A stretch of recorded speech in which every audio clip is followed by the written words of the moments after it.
The day the Council witnessed humanity's predator trigger. Without warning, the peaceful mask. The Galactic Unity Assembly Chamber floated in the void between star systems. A massive station that housed representatives from 47 different species. The chamber itself was a marvel of engineering, with gravity fields adjusted for each delegation and atmospheric controls that kept everyone comfortable. Sunlight from the nearby star filtered through crystalline panels, casting rainbow patterns across the polished floors. Diplomat Sarah Chen stood at the human delegation platform, her smile warm and genuine as she discussed agricultural trade agreements with the Thornax representative. The Thornax were plant-based beings who photosynthesized, and they found human farming techniques fascinating. Sarah had been explaining crop rotation for the past 20 minutes, and the Thornax was taking detailed notes with tendrils that moved like fingers. 5 years had passed since humanity joined the Galactic Unity Assembly. In that time, humans had earned a reputation as cheerful traders, excellent storytellers, and somewhat clumsy diplomats who occasionally forgot proper protocols but always apologized profusely. They brought strange foods to cultural exchanges, laughed at jokes that confused other species, and seemed genuinely interested in everyone they met. Council observer Vrith watched Sarah from his elevated platform. Vrith belonged to the Crystalline Collective, a species that had observed galactic politics for 12,000 years. He had seen countless species rise and fall, and humans seemed unremarkable to him. They were soft creatures with no natural armor, no venomous capabilities, no psychic abilities. Their homeworld Earth had been classified as a moderate environment, though some of the data seemed contradictory. Vrith had dismissed those contradictions as measurement errors. Sarah finished her presentation and sat down, pulling out a small device to check messages. Her colleague, trade specialist Robert Park, leaned over to show her pictures of his newborn daughter. Sarah cooed appropriately, and the two humans chatted about baby clothes and sleep schedules. Several alien delegates watched this interaction with bemused confusion. Humans seemed obsessed with their offspring in ways that other species found excessive. Beyond the assembly station, human colonies dotted the frontier regions of explored space. These were small settlements, rarely more than 10,000 people each. They grew food, mined asteroids, conducted research, and generally kept to themselves. The colonies were lightly defended, with maybe one patrol ship per system. The Galactic Unity Assembly had assured humanity that the frontier was safe, that piracy had been reduced to negligible levels, and that their colonists had nothing to fear.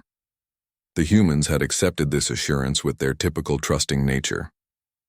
They had filed the proper paperwork, established the recommended defense protocols, and built their homes on distant worlds. Children attended schools, families planted gardens, and communities thrived in the peaceful frontier. But peace in the galaxy was about to shatter. The Vector swarm had been watching the frontier colonies with growing interest. The Vector were insectoid creatures, each standing 7 feet tall with razor-sharp mandibles and armored exoskeletons. They operated in hive structures, with warrior castes that knew no fear and worker castes that processed resources with ruthless efficiency. The Vector had raided frontier worlds before, taking technology and biological specimens for study. The Galactic Unity Assembly had filed complaints, imposed sanctions, and attempted diplomatic resolutions. The Vector ignored all of it. To the Vector, humans looked delicious. Soft bodies, minimal natural defenses, and settlements that were barely protected. The Vector Queen studied reports from her scouts and made a decision. The human colony on New Terra would be the perfect target. It had 15,000 humans, advanced agricultural technology, and only 2 defense satellites in orbit. The Vector fleet would overwhelm it in hours. Back in the assembly chamber, Sarah was now chatting with a delegate from the Harmonious Circle, a species of floating jellyfish-like beings who communicated through color changes. Sarah had learned their language and was proudly displaying her ability to shift a small light device through the proper color sequences. The Harmonious delegate rippled with what might have been laughter. The afternoon session was scheduled to discuss mining rights in the outer territories. It was boring procedural work, the kind of thing that made junior delegates fall asleep at their stations. Sarah had brought coffee, a human beverage that most species found too bitter but that humans consumed in staggering quantities. She sipped it slowly, reviewing her notes for the mining discussion. Then her communication device vibrated. Sarah glanced down at it, expecting a message from her family back on Earth or perhaps a scheduling update. What she saw instead made her blood freeze. The device displayed a priority alert, the kind that was only used for genuine emergencies. 3 words appeared on the screen in red letters: New Terra attacked. Sarah's smile vanished instantly. Her fingers moved across the device with practice speed, pulling up details. The report was fragmentary, coming through civilian emergency channels because military communications had been jammed, vector ships in orbit, bombardment of civilian centers, casualties estimated in the thousands, children's hospital destroyed, schools burning, families trapped in collapsing buildings. Robert noticed the change in Sarah immediately. He had worked with her for 3 years and had never seen her face look like that. Her features had gone completely blank, wiped clean of all the warmth and humor that usually lived there. Her eyes were focused on her device with an intensity that made Robert uncomfortable. When Sarah finally looked up, Robert actually flinched. Something had changed in Sarah Chen. The friendly diplomat who had been cooing over baby pictures 5 minutes ago was gone. In her place sat something that Robert recognized on an instinctive level, something that triggered ancient warnings in his hindbrain. Sarah looked like a predator that had just spotted prey. Sarah stood up smoothly, her movements controlled and precise. She walked across the assembly chamber floor, ignoring the ongoing discussion about mining rights. Other human delegates noticed her moving and checked their own devices. One by one, their expressions changed. The transformation rippled through the human delegation like a wave. Council observer Vrith watched this with growing confusion. The humans were acting strangely. They moved differently now with a purpose and focus that seemed almost aggressive. Several of them were speaking into communication devices in low, clipped voices. The casual friendliness had evaporated, replaced by something that Vrith could not quite identify. Sarah reached the central communication hub and transmitted a priority interrupt code. The mining discussion stopped abruptly as her face appeared on the main display screens throughout the chamber. Every species in the assembly turned to look at her. Sarah's voice was level and professional when she spoke, but there was something underneath it that made several delegates shift nervously in their seats. The human colony on New Terra is under attack by vector swarm forces. Initial reports indicate massive civilian casualties. We have lost contact with most of the settlement. The humans paused, and when she continued, her voice had dropped to something quiet and dangerous. Humanity is invoking Article 12 of our membership charter. We are exercising our right to military response without council oversight. All human diplomatic personnel are hereby recalled to Earth. This session is concluded. The chamber erupted in shocked voices. Article 12 was rarely invoked, a clause that allowed member species to act independently in cases of direct attack. The council had expected humans to file complaints, to request assistance, to follow proper diplomatic channels. Instead, Sarah had just announced that humanity was taking unilateral military action. Vrith watched Sarah Chen walk toward the exit, followed by every other human in the chamber. They moved in formation now, organized and purposeful. The laughing traitors and clumsy diplomats were gone. In their place walked something that Vrith had never seen before. His crystalline structure flickered with an emotion he had not felt in centuries.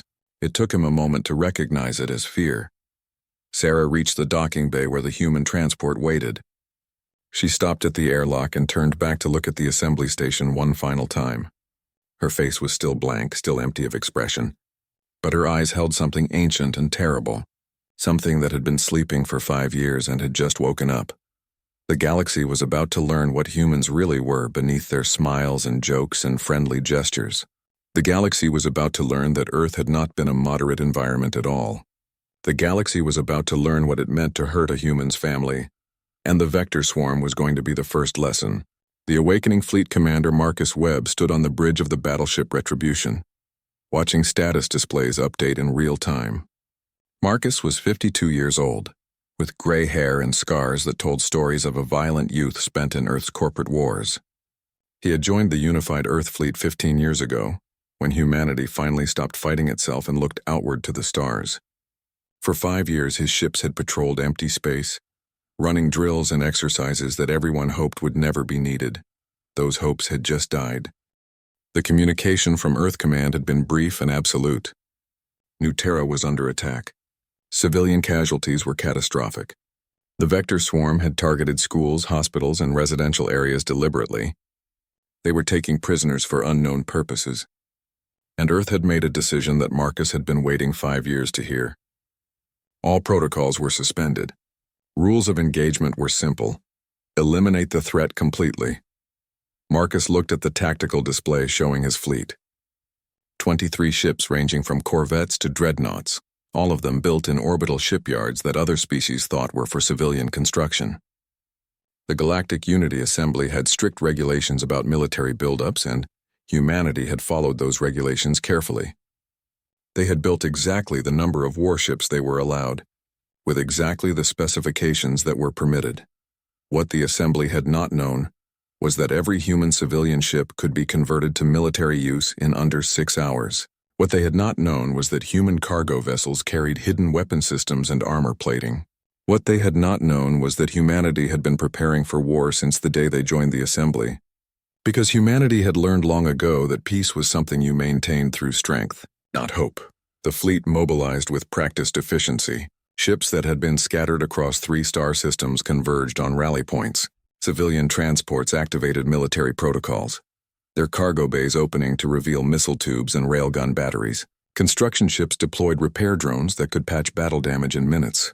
In 4 hours, Marcus commanded not 23 ships but 71, and more were coming. Back at the Galactic Unity Assembly Station, chaos had descended on the council chamber. Representatives from dozens of species argued frantically about proper procedures. The Thornax delegate insisted on forming a diplomatic committee. The Harmonious Circle wanted to send mediators. The Crystalline Collective advocated for economic sanctions against the Vector Swarm. Council observer Vrith tried to establish order, but his voice was drowned out by the cacophony. Finally, he activated the priority speaker system, and his amplified voice cut through the noise. We must follow established protocols. The humans cannot be allowed to take unilateral military action. We must send them a formal request to stand down while the Council addresses this situation through proper channels. The message was transmitted to the human fleet. It reached Marcus Webb 30 minutes later. He read it once, deleted it, and never thought about it again. The Council had no authority over humanity when human civilians were dying.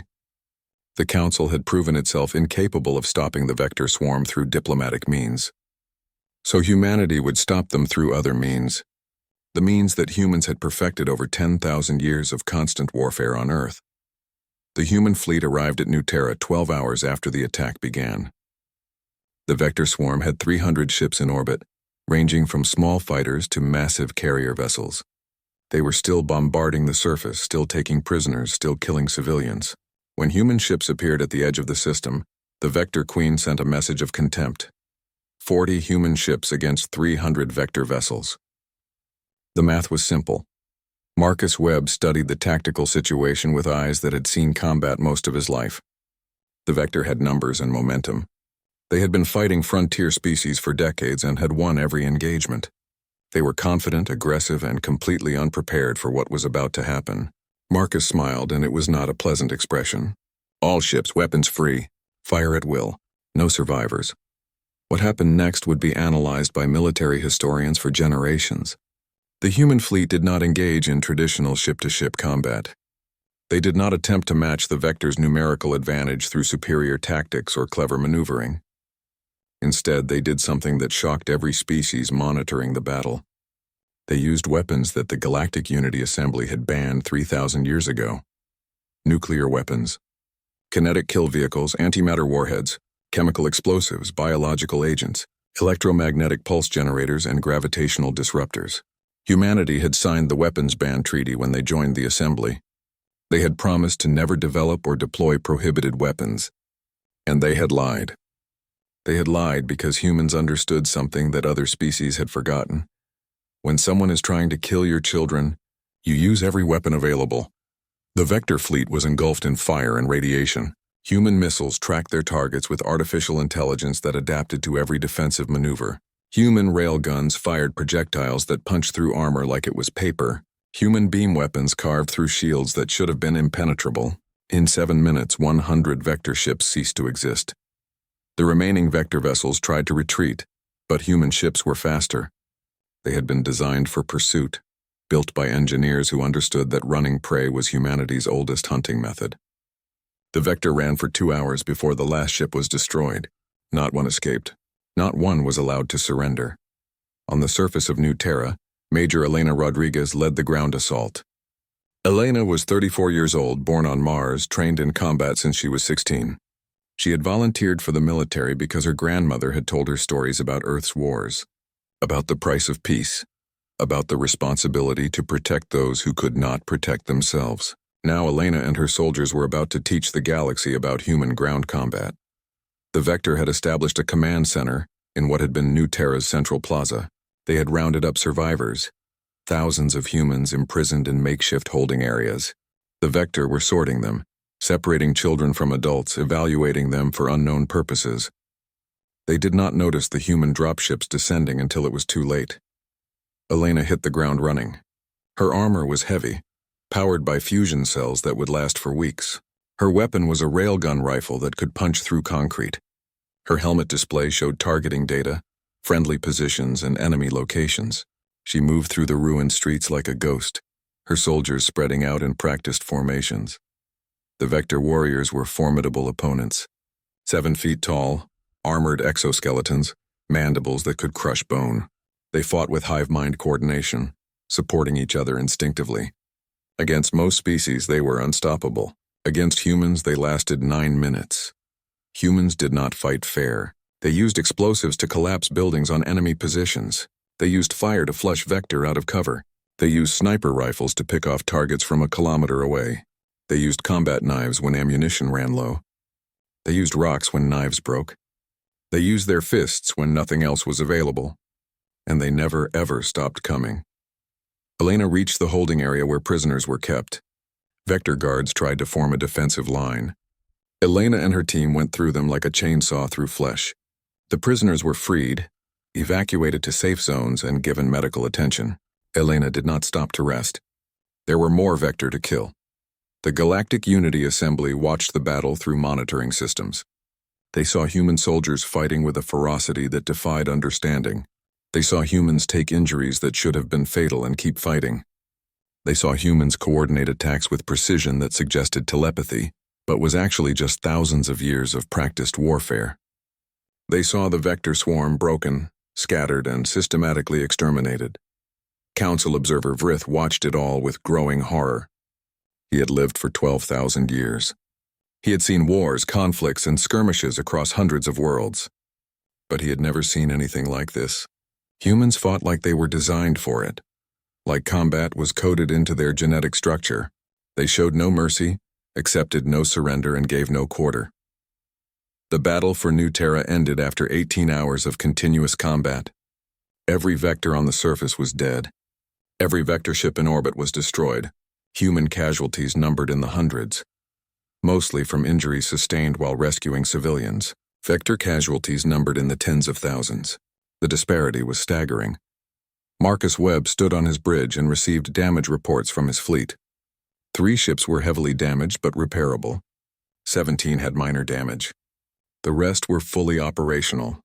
Against 300 enemy vessels, humanity had achieved total victory with minimal losses. Marcus felt no pride in this, no satisfaction. Thousands of civilians were still dead. Children had been killed. Families had been destroyed. The victory was hollow, but it sent a message. And that message was now spreading across the galaxy at the speed of light. For 3 weeks, the galaxy watched in fascinated horror as humanity prosecuted a war of annihilation against the Vector swarm. Human intelligence networks, which had apparently been operating in secret for years, provided targeting data for every Vector installation across 17 star systems. The Galactic Unity Assembly had not known these networks existed. They had not known that humans had been quietly mapping military assets, tracking ship movements, and identifying strategic targets since the day they joined the assembly. Fleet Commander Marcus Webb led the primary battle group, but he was not alone. 7 other human fleet groups emerged from hidden staging areas, converging on Vector territory from multiple Vectors. They struck shipyards first, destroying the Vector's ability to replace losses. Then they hit supply depots, eliminating stored resources. Then command centers, decapitating leadership. Then training facilities, preventing reinforcements. The Vector Queen tried everything to stop the human advance. She sent diplomatic envoys who were turned away without acknowledgement. She offered reparations, territory, and resources. She appealed to the Galactic Unity Assembly for intervention. Nothing worked. Humanity had made its decision, and that decision was absolute. The Vector Swarm would be eliminated as a military threat, permanently and completely. Major Elena Rodriguez found herself leading ground assault after ground assault. Each Vector stronghold fell with the same terrible efficiency. Human soldiers moved through enemy territory like they had been born for it, which in a sense they had. 10,000 years of constant warfare on Earth had refined human combat capabilities to a razor's edge. Humans knew how to fight in cities, jungles, deserts, mountains, underwater, and in vacuum. They knew how to fight in daylight and darkness. They knew how to fight when outnumbered, outgunned, and surrounded. The Vector warriors learned too late that humans were persistence hunters. In ancient times, human ancestors had chased prey across vast distances, running for hours or days until the animal collapsed from exhaustion. Modern humans brought that same relentless pursuit to interstellar warfare. Vector ships that tried to flee were hunted down across light years. Vector soldiers who tried to hide were tracked through rubble and wilderness. There was no escape, no rest, no mercy. On the 18th day of the campaign, the last Vector shipyard was destroyed. On the 21st day, the last organized Vector fleet was caught trying to scatter into deep space and annihilated to the last ship. On the 23rd day, human forces completed their final objective: the complete dismantling of the Vector military infrastructure. The Vector civilian population was left alive. Human soldiers did not target homes, did not harm workers, did not destroy civilian facilities, but every weapon, every warship, every military installation was reduced to scrap metal and vapor.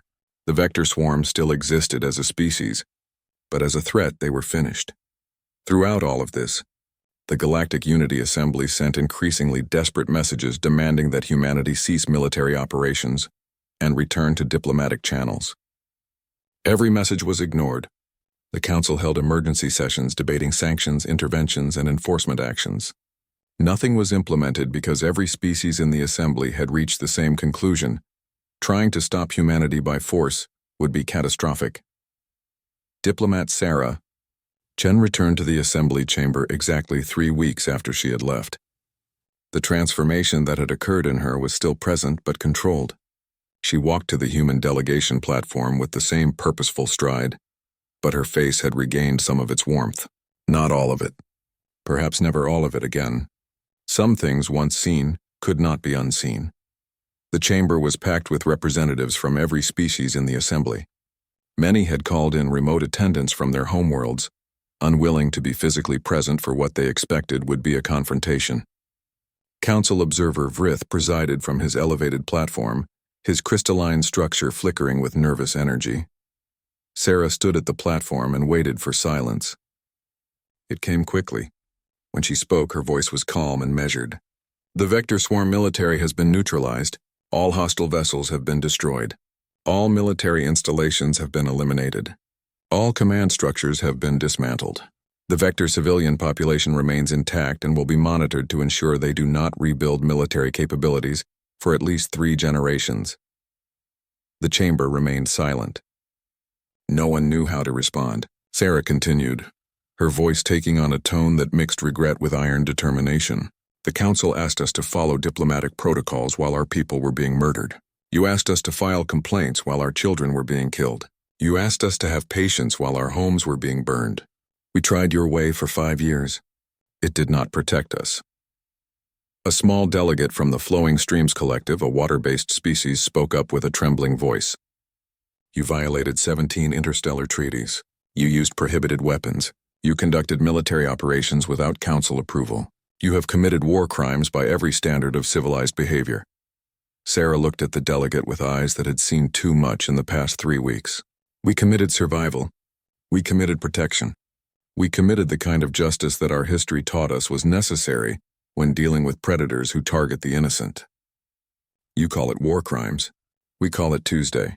The casual delivery of that last statement was somehow more chilling than anything else. Council observer Vrith decided to intervene before the situation escalated further. Diplomat Chen, Your species has demonstrated capabilities that we did not know existed.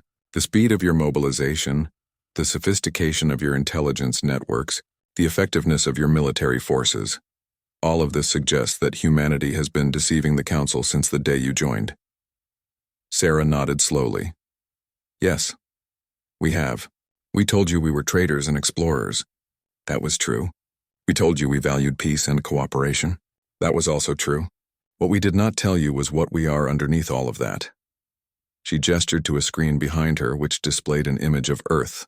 Our homeworld is classified in your databases as a moderate environment. That classification is catastrophically wrong. Earth is a death world. 99% of all species that ever evolved on Earth went extinct. The survivors were the most adaptable, the most resilient, and the most dangerous. Humans are the apex predator of a planet that tried for millions of years to kill us and failed. The screen changed to show images of Earth's history. Ice ages that covered continents in glaciers kilometers thick. Volcanic eruptions that blacked out the sun for years. Asteroid impacts that incinerated half the planet.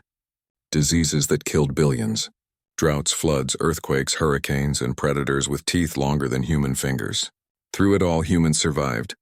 We survived because we learned to adapt, to cooperate, and when necessary, to fight with everything we had. Sarah's voice softened slightly, taking on an almost sad quality. We came to the stars hoping to leave that part of ourselves behind. We wanted to be explorers, scientists, friends. We wanted to build something better than the endless cycle of violence that defined our history on Earth. For 5 years we succeeded. We were the species we wanted to be. The screen changed again, showing images from New Terra. Destroyed buildings, burned homes, and rows of covered bodies being identified by grieving families. Then the vector swarm reminded us what we really are. They attacked our children. They targeted our schools and hospitals. They showed us that the galaxy is not safe, that peace is not guaranteed, and that some threats cannot be resolved through diplomacy. Counselor Vrith found his voice, though it trembled slightly. What happens now? Will humanity leave the assembly? Will you become conquerors? Will you take what you want by force? Sarah looked genuinely surprised by the question. What? No, we like you. Most of you, anyway. We value the trade agreements, the cultural exchanges, the scientific cooperation. The assembly has given us opportunities we never had before. Why would we leave? The confusion in the chamber was palpable. A species that had just demonstrated overwhelming military force was choosing to remain part of a diplomatic organization. It made no sense to most of the assembled delegates. Sarah seemed to understand their confusion and offered an explanation. Humanity has a saying. Speak softly and carry a big stick. For 5 years we spoke softly. We were friendly, diplomatic, and peaceful. But we always carried the big stick. You just never saw it because we chose not to show it. Now everyone knows it exists. That changes our relationship, but it does not end it. She paused, looking around the chamber at dozens of different species. We are proposing something new. A human frontier guard. Our ships, our crews, our responsibility. We will patrol the frontier regions and protect colonies that cannot protect themselves. Not just human colonies, all colonies. Any species that wants our protection will have it. The offer hung in the air like a physical thing. Several delegates started speaking at once, but Vrith silenced them with a gesture. His crystalline structure was still flickering, but the pattern had changed. Fear was being replaced by something else. Calculation, perhaps, or pragmatic acceptance. The Council must vote on such a proposal, Vrith said carefully. But I suspect it will pass. Your demonstration against the vector swarm has been quite convincing. Sarah smiled, and for the first time in weeks it reached her eyes. We thought it might be. Consider it a practical job application. We excel at protection. It is, after all, what predators do best when they choose to be guardians instead of hunters. The vote was held 3 days later. Every species in the Galactic Unity Assembly voted in favor. Some voted out of fear, some voted out of pragmatism, some voted because they genuinely believed humanity would be good at the job. The reasons did not matter. The result was the same. Humanity was now responsible for frontier security across 300 light-years of space. 6 months later, Major Elena Rodriguez walked through the rebuilt central plaza of New Terra. The colony had recovered with remarkable speed, aided by construction crews from a dozen different alien species who had volunteered to help. The Thornax had brought agricultural specialists. The Harmonious Circle had sent medical personnel. Even the Crystalline Collective had contributed resources and expertise. Children played in the plaza, their laughter echoing off new buildings that had replaced the ruins. Families shopped at markets selling goods from across the galaxy. Life had returned to normal, or as normal as it could be after such trauma. Elena watched it all with satisfaction. This was why humans fought. Not for glory or conquest, but for moments like this. For children laughing. For families together. For communities thriving. A young boy, maybe 8 years old, ran up to Elena and saluted with exaggerated formality. His mother followed behind, apologizing for her son's enthusiasm. Elena smiled and returned the salute with equal seriousness. The boy's eyes were wide with admiration. "You saved us, you and the other soldiers. You fought the monsters and won." Elena knelt down to the boy's level. "We did what any human would do. We protected our family.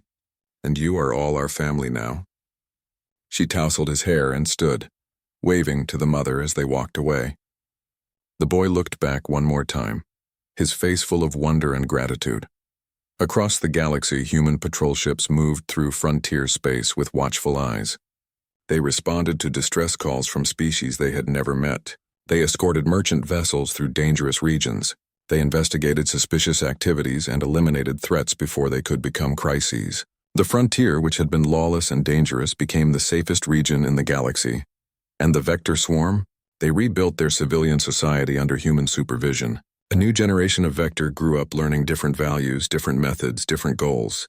The warrior caste was disbanded. The hive structure was reformed. In time, they would apply to rejoin the Galactic Unity Assembly as a changed species. That decision was decades away, but the foundation was being laid. On the assembly station, Council observer Vrith stood at an observation window and watched human patrol ships pass by on their regular routes. He had lived 12,000 years and thought he had seen everything the galaxy had to offer. Humanity had proven him wrong. They were unique among all the species he had encountered. Dangerous, yes. Violent, certainly, but also protective, loyal, and willing to sacrifice for others. Vrith had come to a conclusion that he would have thought impossible 6 months ago. He was glad humans were part of the assembly. He was glad they patrolled the frontier.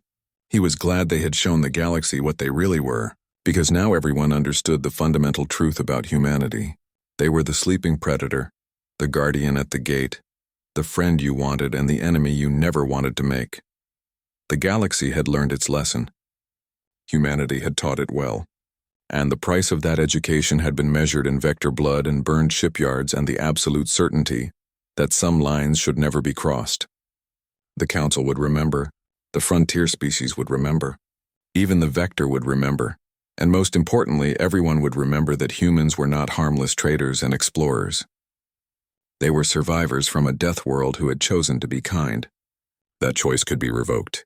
That choice had been revoked once, and the galaxy had seen what happened when humanity stopped smiling and started hunting. It was a lesson that would not need to be taught again. Comment for next part.